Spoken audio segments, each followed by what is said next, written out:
Hello guys. So today we are going to start the inductive effect in the second lecture of our chemistry. So it is the second lecture of some basic concept of chemistry. So first you have to know the term electronegativity. तो आपने कई बार सुना होगा कि electronegativity ये term सुनी होगी पर इलेक्ट्रोनेगेटिविटी मीन्स व्हाट इलेक्ट्रोनेगेटिविटी क्या है। तो ये आपको पता होना चाहिए इंडक्टिव इफेक्ट पढ़ने के लिए। तो इस वीडियो में हम इंडक्टिव इफेक्ट पूरा पढ़ेंगे। आप वीडियो एंड शुरू से लेकर एंड तक देखेंगे तो आपको इंडक्टिव इफेक्ट की बहुत सी संभावना है कि क्लियर हो जाएगा। So we are going to start inductive effect in that electronegativity it is an function of an element और एटम और it is ability to attract electron binding pairs. Means कोई भी अगर एक एटम है, अगर आपके पास ए और सेकेंड एटम है आपके पास बी, अगर आपके पास एक एटम है और सेकेंड एटम है आपके पास बी, इन दोनों में इन दोनों की लिंक होगी, किससे होगी? इस दोनों में एक बॉन्ड होगा। इस दोनों में क्या होगा? एक बॉन्ड होगा। तो इस दोनों में से कोई भी एक एटम की निगेटिव इलेक्ट्रोनेगेटिविटी अगर कम है तो ये क्या करेगा? अपने ऊपर अपने पास उसके इलेक्ट्रॉन खींच लेगा। फॉर एग्जाम्पल बी की इलेक्ट्रोनेगेटिविटी, ए की इलेक्ट्रोनेगेटिविटी क्या है? बी से कम है।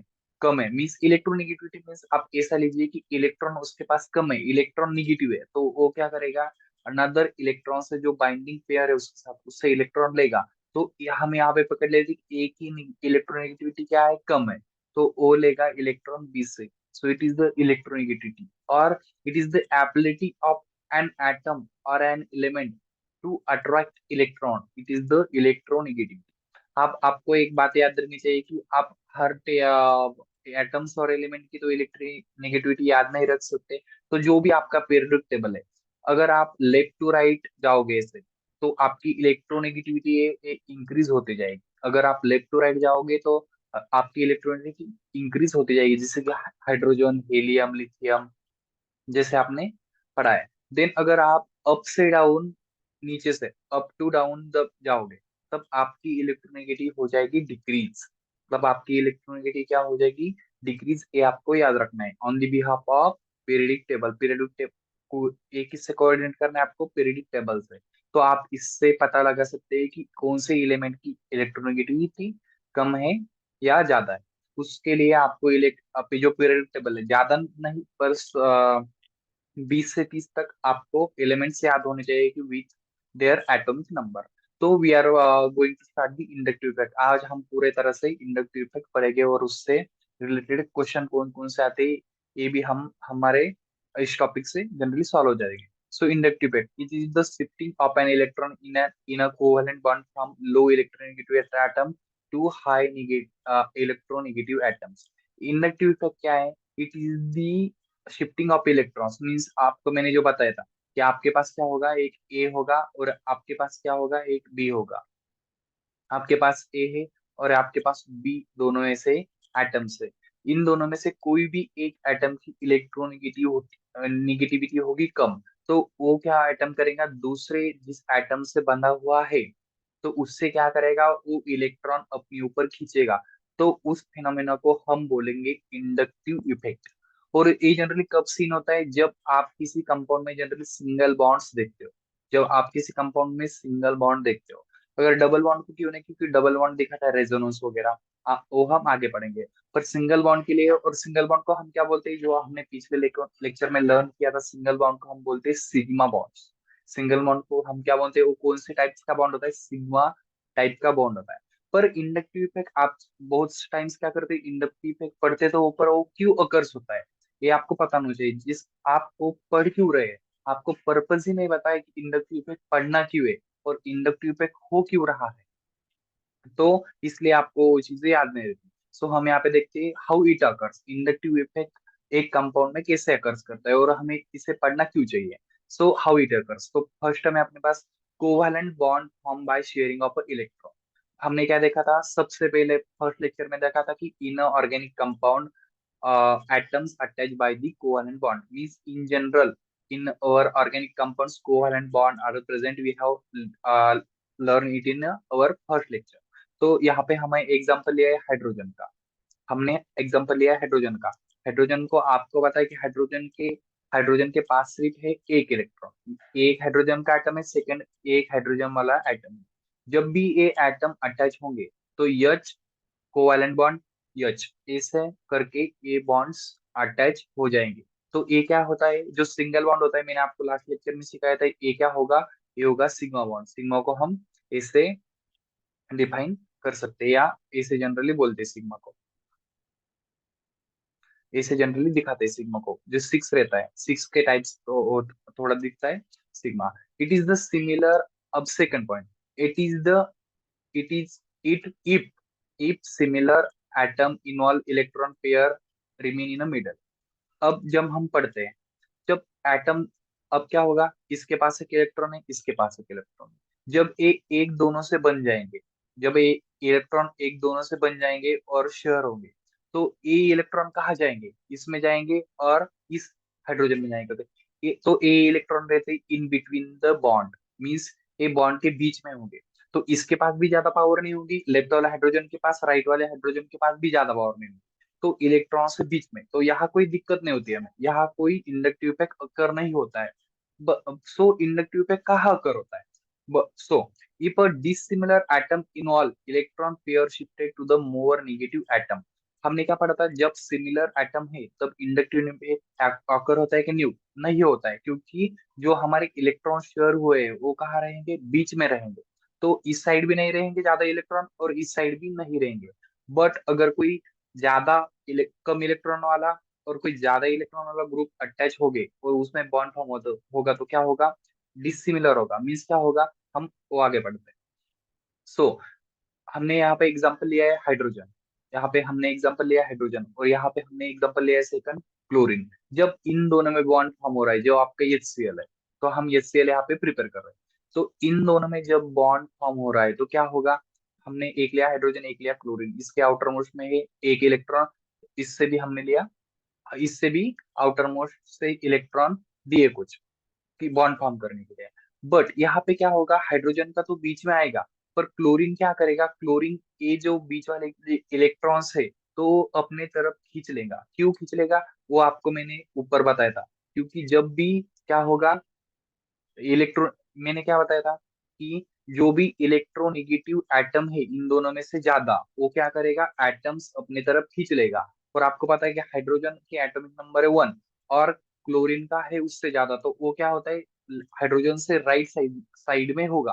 हाइड्रोजन से जब आप पेरियोडिक टेबल देखोगे तो हाइड्रोजन से वो ज्यादा राइट साइड में होगा, सो इसीलिए उसकी इलेक्ट्रोनेगेटिव होती है ज्यादा, उसकी इलेक्ट्रोनेगेटिविटी होती है ज्यादा। सो ये क्या कर लेगा, इस बीच वाले इलेक्ट्रॉन को अपनी तरफ खींच लेगा, और यहाँ से स्टार्ट होता है inductive effect. So as this shifting occurs, ये शिफ्टिंग जब आकर्ष होती है इलेक्ट्रॉन की toward the more electronegative atom is called as the inductive effect. तो यहाँ से हुआ इंडक्टिव इफेक्ट शुरू।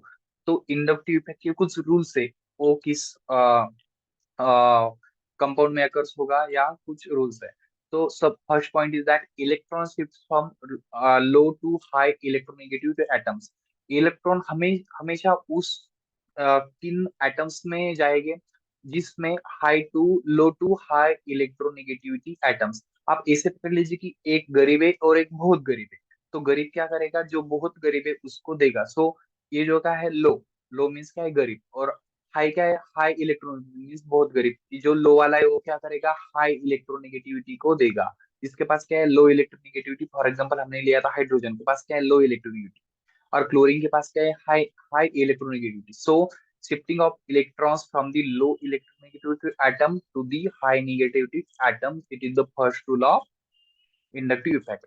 Then it occurs only in a sigma bond, जैसे कि आपने आपको मैंने बोला था कि it's occurs only in a sigma bonds. ये आपको सिंगल बॉन्ड में जनरली दिखाई देगा, डबल डबल बॉन्ड में दिखाई देता है, पर वो अलग फेनोमेना है। जैसे कि हम देखते हैं resonance in the benzene ring, वो हम आगे पढ़ेंगे। Then it is the permanent effect, जब तक भी आपका कंपाउंड फॉर्म हुआ हुआ है, जब ये क्या करेगा, इलेक्ट्रॉन शिफ्ट होंगे और इसका फॉर्म हो जाएगा HCl। जब तक भी आपका कंपाउंड स्टेबल है, जब तक भी आपका कंपाउंड इस नेचर में रहेगा, दोनों एक साथ कंबाइन रहेंगे, तब तक ये जो इफेक्ट है, इंडक्टिव इफेक्ट, ये कंपाउंड में परमानेंट परमानेंट रहेगा जब तक वो स्टेबल है। It is the distance dependent, और ये क्या है, डिस्टेंस डिपेंडेंट, और ये क्या है, डिस्टेंस डिपेंडेंट, वो हम यहाँ पढ़ते हैं। तो डिस्टेंस डिपेंडेंट क्या है? ये देखिए यहाँ पे है एक क्लोरीन अटैच, यहाँ पे आपको क्लोरीन दिखाई देगा, और यहाँ पे है कार्बन, यहाँ पे हमने लगाई 4 कार्बन। ये है आपके लिए फर्स्ट कार्बन, ए वाला है सेकंड कार्बन, ए वाला है थर्ड कार्बन, और ए वाला है फोर्थ कार्बन। जब क्लोरीन इन अब क्लोरीन क्या है?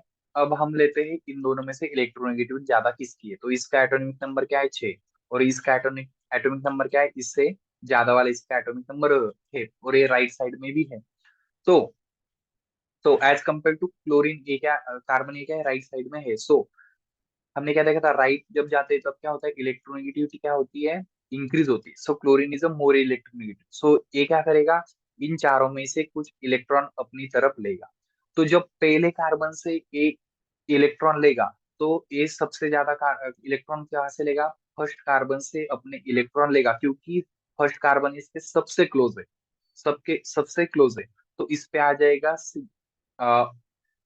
सिग्मा +1। सेकंड कार्बन से लेकर तो sigma dash plus, third carbon से लेकर sigma dash, means as the distance occurs inductive effect goes on decreases in the chemical structure.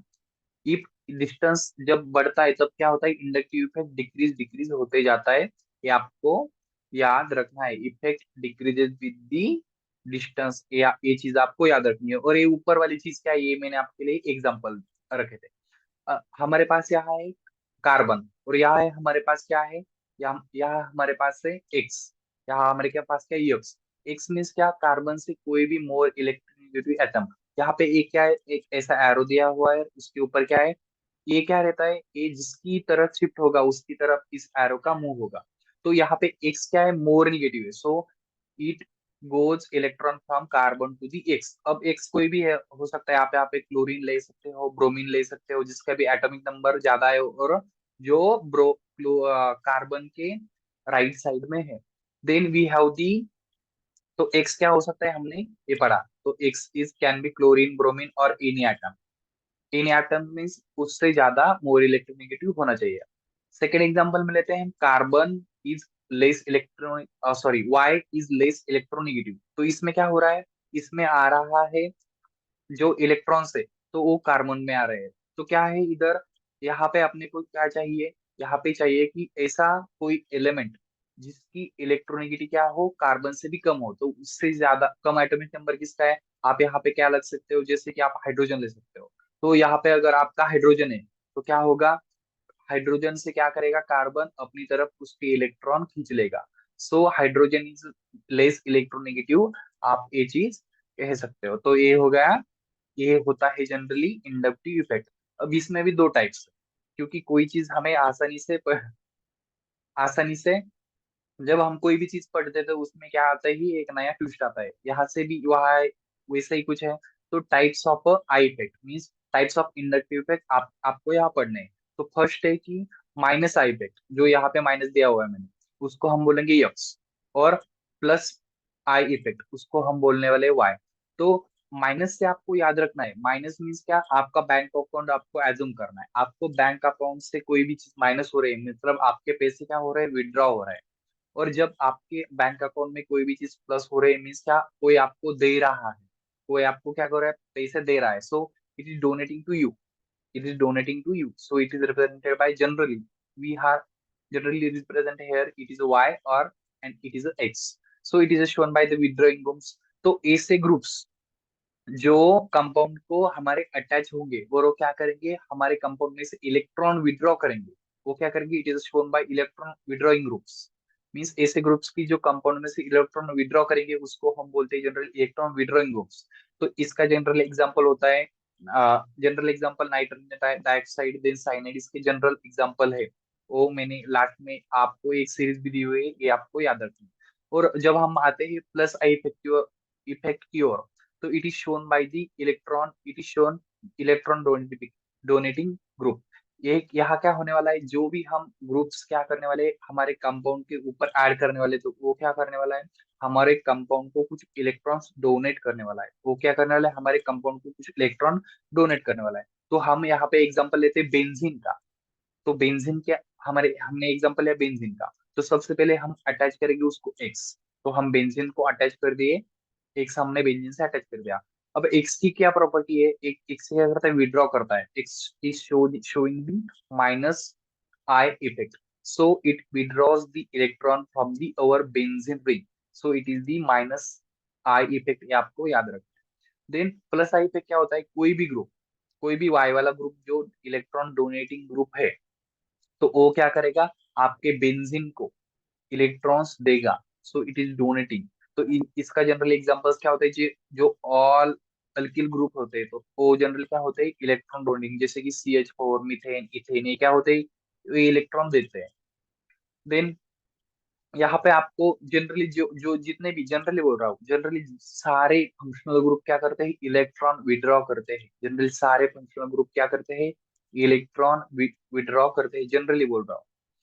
And जो ऑल अल्किल ग्रुप्स है, जैसे कि आपको पता ही होंगे, आप अल्किल ग्रुप्स, जो जनरली जो ऑल अल्किल ग्रुप्स है, तो वो क्या करेंगे, इलेक्ट्रॉन डोनेट करेंगे। अल्किल ग्रुप्स मीन्स क्या होता है, जो मैंने मैंने यहाँ पे दिया है, एक्स क्या दिखाता है, माइनस आई इफेक्ट, ये आपको बोला था, और वाई क्या दिखाता है, प्लस आई इफेक्ट।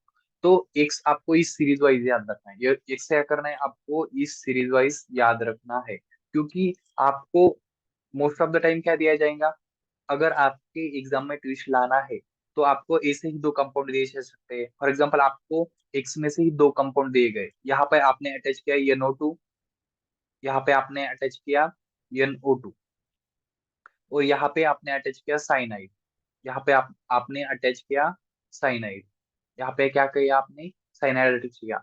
अब जब आपको पूछा कि इंडक्टिव इफेक्ट किस में ज्यादा है और माइनस आई इफेक्ट किस में ज्यादा है, माइनस आई इफेक्ट किस में ज्यादा है, तो आप क्या एरो किसके ऊपर करेंगे, NO2 के ऊपर, क्योंकि इसकी स्ट्रेंथ मैंने आपको दी हुई है, NO2 की स्ट्रेंथ सबसे ज्यादा है, तो इस लाइन से आपको ए याद रखना है, इस ऑर्डर से आपको ये याद रखना है। आप इसके लिए कोई भी ट्रिक तैयार कर सकते हैं। और जो वाई होता है, मीन्स इलेक्ट्रॉन डोनेटिंग ग्रुप्स जो होते हैं, तो वो क्या होता है, जैसे भी ब्रांच बढ़ती है, तो उससे क्या होता है, electron donating capacity of donating group increases, electron donating capacity of electron increases. जैसे कि आपके पास यहाँ पे दिया हुआ है एक बेंजीन, यहाँ पे दिया हुआ है आपके पास बेंजीन, और यहाँ पे आपके पास है CH3, CH3 हमने पता है कि ये क्या है, इलेक्ट्रॉन डोनेटिंग ग्रुप है।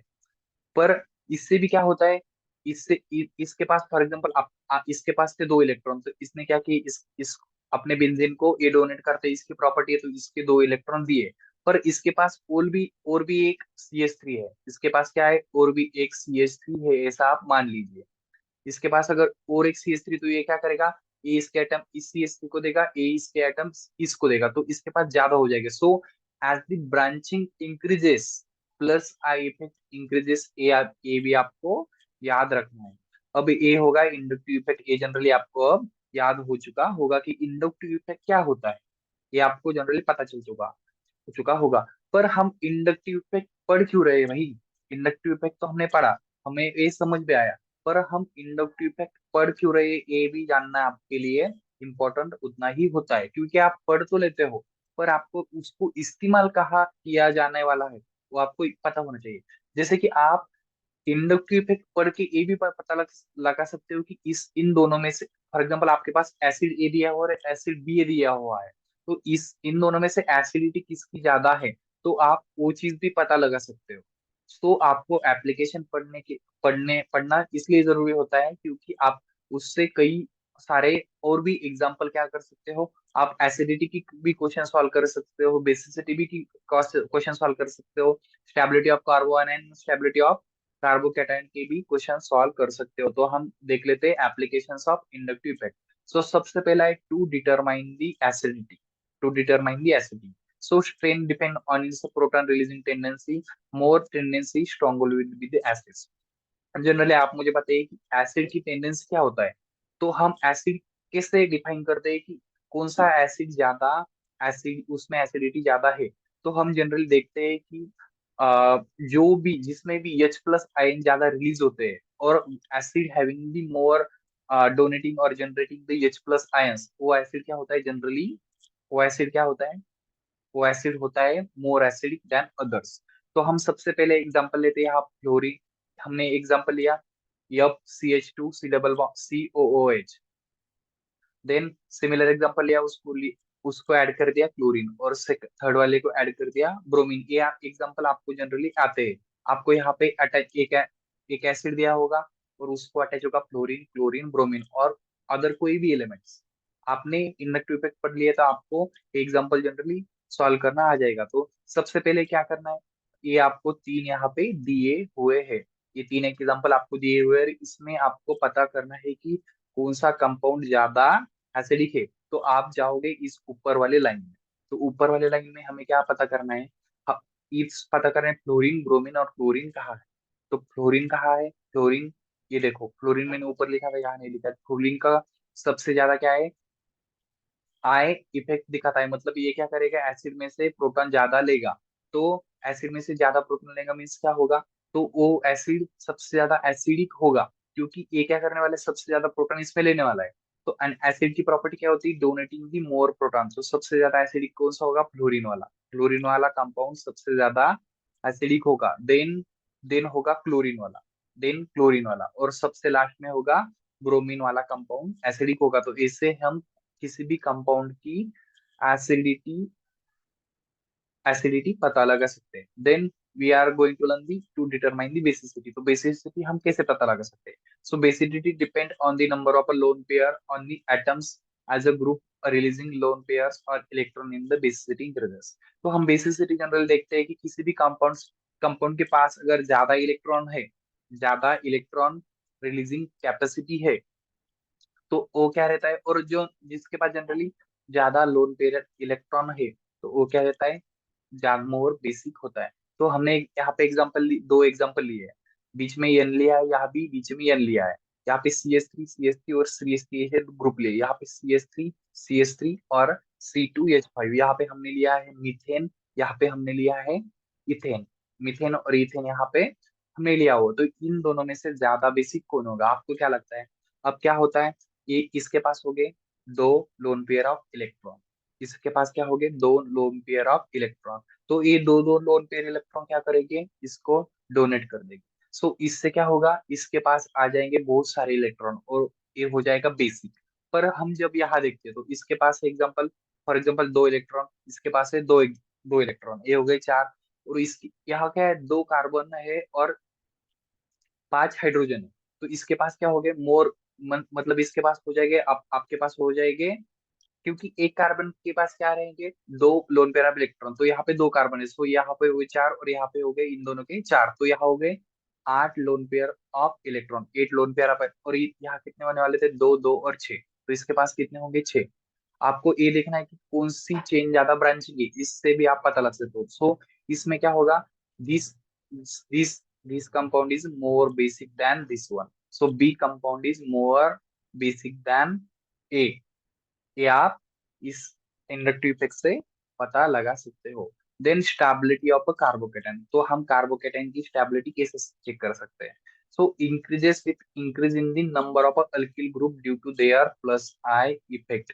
जब हम देखते हैं कि स्टेबिलिटी ऑफ कार्बोकेटाइंस, कार्बोकेटाइंस क्या होता है, पॉजिटिव सिंबल किसी भी चीज पे क्यों आता है केमिस्ट्री में। जब फॉर एग्जांपल आप लेते हैं यहाँ पे मीथेन, जब आप लेते हैं यहाँ पे मीथेन, तो इस कंपाउंड ने क्या करा हुआ है, इस कंपाउंड ने अपने एटम्स किसी और कंपाउंड या एटम को दिए हुए हैं। यहाँ पे इसलिए आएगा इस पे प्लस सिंबल, इसलिए इस पे आएगा यहाँ पे प्लस सिंबल। तो मैंने आपको क्या बताया कि इसने दिए हुए हैं किसी और एटम्स को इलेक्ट्रॉन्स। सो इसको क्या कहते हैं, हाइड्रोजन हाइड्रोजन हाइड्रोजन, हाइड्रोजन के पास जनरली कम इलेक्ट्रॉन प्रेजेंट होते हैं। तो ये कंपाउंड क्या करेगा कि दूसरे एटम के साथ रिएक्ट होके अपनी जो रिक्वायरमेंट है, क्योंकि इसने ऑलरेडी दूसरे को इलेक्ट्रॉन दिए हुए हैं, तो इसको भी कुछ इलेक्ट्रॉन चाहिए होंगे। तो ये क्या करेगा, ज्यादा रिएक्टिव होगा, क्योंकि इसके पास इलेक्ट्रॉन ज्यादा नहीं है। देन आता है, जब जब हम ये हाइड्रोजन रिप्लेस करेंगे इच CH3 ग्रुप से, देन इच CH3 के ग्रुप के पास क्या हो गया, लोन पेयर ऑफ इलेक्ट्रॉन्स और सब में इलेक्ट्रॉन। तो ये क्या करेगा, ये एटम देगा, CH3 देगा कार्बन को, तो कार्बन थोड़ा स्टेबल हो जाएगा। पर यहाँ पे भी दो क्या है, कार्बन कार्बन, पर ज्यादा भी स्टेबल नहीं होगा। तो फिर हम क्या करेंगे, इस हाइड्रोजन को इस CH3 से रिप्लेस करेंगे। अब यहाँ पे आ गए दो CH3, यहाँ पे क्या आ गए, दो CH3। तो ये थोड़ा बहुत क्या हो जाएगा, फिर और भी स्टेबल हो जाएगा, क्योंकि यहाँ से उसको क्या मिल रहे हैं, इलेक्ट्रॉन्स मिल रहे हैं। सो दूसरे दूसरे के पास जाने की जरूरत नहीं है। सो लास्ट में क्या हो रहा है, ये जो लास्ट वाला हाइड्रोजन है ये भी इससे रिप्लेस हो जा रहा है। तो अब इसको किसकी पास जाने की जरूरत है, क्योंकि यहाँ से भी इलेक्ट्रॉन आ रहे हैं, यहाँ से भी आ रहे हैं, यहाँ से भी आ रहे हैं और यहाँ से भी आ रहे हैं। मतलब जो इसकी रिक्वायरमेंट थी प्लस वाले की, क्योंकि प्लस मीन्स क्या, इस उसने इलेक्ट्रॉन दिए हुए हैं, तो इसकी रिक्वायरमेंट हो गई fulfil, fulfill. So it is more stable. So it is more stable. So it is less stable than tertiary one. It is less stable than secondary one. ऐसा होता है, टर्शियरी स्टेबल है, देन सेकेंडरी स्टेबल है, then primary stable है, और then general structure stable होता है। ऐसी करके हम स्टेबिलिटी चेक कर सकते हैं इंडक्टिव इफेक्ट से। Then we have the stability of carbo anions. Carbo anions, तो कार्बो कैटायंस हमने देख लिया, क्या कार्बो कैटायंस के ऊपर क्या होगा, ऐसा कार्बन होगा और उस पे क्या होगा, प्लस सिंबल होगा। प्लस सिंबल क्यों होगा, क्योंकि इसने दिए हुए है किसी और को अपने एटम्स, तो ये क्या कर लेगा, कोई भी ग्रुप से एटम्स अपनी तरफ खींच के ये आपको, ये खुद को स्टेबल बनाएगा। तो ये होगा स्टेबिलिटी ऑफ कार्बो कार्बो कैटाइंस। बाद में हमें देखना है स्टेबिलिटी ऑफ कार्बोएनम्स। तो कार्बोएनम्स के ऊपर सिंबल क्या आता है, सी माइनस। माइनस क्यों होता है, क्योंकि इसने किसी और एटम से इलेक्ट्रॉन्स अपने पास लिए हुए हैं। So it having the electron. आपको याद रखें कि कार्बो आयन के पास इलेक्ट्रॉन होते हैं और कार्बो कैटायन के पास लैक ऑफ इलेक्ट्रॉन होते हैं, और इसके पास इलेक्ट्रॉन जनरली होते हैं present. So decreases with increase in the number of alkyl group. तो इसकी स्टेबिलिटी क्या होती है, डिक्रीज होती है। किससे, जब भी अल्किल ग्रुप अटैच होंगे। तो ऐसा क्यों होगा, ये हम यहाँ पे देखते हैं। तो सबसे पहले देखते हैं हम यहाँ पे मिथिल ग्रुप पे देख लेते हैं। तो हमारे पास है कार्बन ग्रुप, हमारे पास है कार्बोनाइन और उसको है तीन हमारे हाइड्रोजन अटैच। तो ये सबसे स्टेबल क्यों है, इस ऊपर कार्बोकेटाइन से उल्टा क्यों है, क्योंकि कार्बन के केटायन में देखे थे कि उसको क्या थी, इलेक्ट्रॉन्स की रिक्वायरमेंट थी, पर यहाँ पे इलेक्ट्रॉन्स की रिक्वायरमेंट नहीं है, क्योंकि इसने ऑलरेडी किसी और के पास से इलेक्ट्रॉन लिए लिए हुए हैं। इसलिए इसके ऊपर सिंबल क्या है, माइनस। सो अगर ये कंपाउंड क्या है, ये क्या करते हैं, इलेक्ट्रॉन जनरली डोनेट यहाँ पे सिर्फ शेयर करेंगे, डोनेट करेंगे क्या, नहीं करेंगे। सो it is a stable because it having already electron, इसको इलेक्ट्रॉन नहीं चाहिए, सिर्फ एक कंपाउंड चाहिए जो इससे इलेक्ट्रॉन शेयर कर सके। बट जब आप ऊपर वाला हाइड्रोजन करके यहाँ पे एक CH3 ग्रुप ऐड करोगे, तो क्या होगा, इस CH3 के पास रहेंगे लोन पेयर ऑफ इलेक्ट्रॉन्स। तो जो प्राइमरी वाला कंपाउंड होगा, तो ये क्या करेगा, इस कार्बन को देगा इलेक्ट्रॉन्स, इस कार्बन के क्या करेगा, इलेक्ट्रॉन्स देगा। तो ये कार्बन क्या हो जाएगा, अनस्टेबल क्यों होगा, क्योंकि इसके पास ऑलरेडी थे इलेक्ट्रॉन और ऊपर वाला भी दे रहा है इलेक्ट्रॉन। तो ये क्या करेगा, ये जो देने वाला है इलेक्ट्रॉन, तो ये शिफ्ट करने के लिए दूसरे एटम के साथ क्या होगा, रिएक्ट होगा। सो it is less stable then the general structure और मिथाइल। सो मिथाइल क्या होता है, स्टेबल। देन प्राइमरी वाला होता है। अब देखते हैं सेकेंडरी वाला। देन सेकेंडरी में क्या करने वाले हैं हम, ये जो हाइड्रोजन यहाँ पे सेकेंडरी में, यहाँ से CH3 से वो भी हम रिप्लेस करने वाले। तो बाद में क्या किया हमने, CH3 ऑलरेडी ये एटम दे ही रहा है, तो अभी हमने क्या किया, ये हाइड्रोजन निकाल के यहाँ पे अटैच किया सेकेंड वाला CH3। अब ये भी दो एटम दे रहा है, ये भी दो एटम दे रहा है, ये बोल रहा है भैया हमको नहीं चाहिए, तुम दे क्यों रहे हो। अब क्या होगा, ये ऑलरेडी तो रिएक्ट करने जा ही रहा था। अब इस इन भाई साहब ने के भी क्या किया, इनको दो इलेक्ट्रॉन दे दिए। तो दो इलेक्ट्रॉन दिए, तो ये क्या करेगा, ये दूसरे एटम को इलेक्ट्रॉन देगा। तो इलेक्ट्रॉन देना ऐसा भी नहीं होता, डायरेक्टली नहीं होता, तो क्या करेगा, ये दूसरे एटम के साथ बॉन्ड फॉर्म करेगा। मीन्स ये अनस्टेबल होता है, अनस्टेबल होगा, दूसरे कंपाउंड के साथ क्या हो जाएगा, रिएक्ट हो जाएगा। तो ये हो गया सेकेंडरी। सो प्राइमरी, सबसे पहले होगा जनरल स्ट्रक्चर स्टेबल, उससे देन होगा primary structure stable, then secondary होगा, और लास्ट में क्या करेंगे हम, ये जो हाइड्रोजन है उससे रिप्लेस करके यहाँ पे क्या आ जाएगा, CH3। और एक CH3 अगर आपने लाया, मतलब आपने किया स्ट्रक्चर टर्शरी, आपने स्ट्रक्चर किया, तो ये कार्बन बोला कि भैया, और पहले में इन दोनों के इलेक्ट्रॉन्स लेके परेशान हूँ, आप भी क्यों आए। तो यहाँ पे इलेक्ट्रॉन टोटल कितने हो गए, बहुत ज्यादा हो गए। तो ये क्या करेगा, अब कंफर्म से क्या होगा, दूसरे एटम्स के साथ क्या होगा, और एलिमेंट्स और कंपाउंड्स के क्या साथ क्या हो जाएगा, रिएक्ट हो जाएगा। क्यों, क्योंकि इसके साथ इतने इलेक्ट्रॉन आ गए कि इसको डोनेट करने चाहिए होते हैं, क्योंकि इसको स्टेबल होना है, क्योंकि इसको क्या होना है, स्टेबल होना है। So in this general structure is stable, then primary structure is stable, then tertiary structure is stable, then the then structure is stable. तो ये हो गया हमारा इंडक्टिव इफेक्ट का पूरा लेक्चर कंप्लीट। अगर इसमें आपको कोई भी दिक्कत है तो आप कमेंट सेक्शन में पूछ सकते हो। So thank you for watching the lecture, keep learning, best of luck.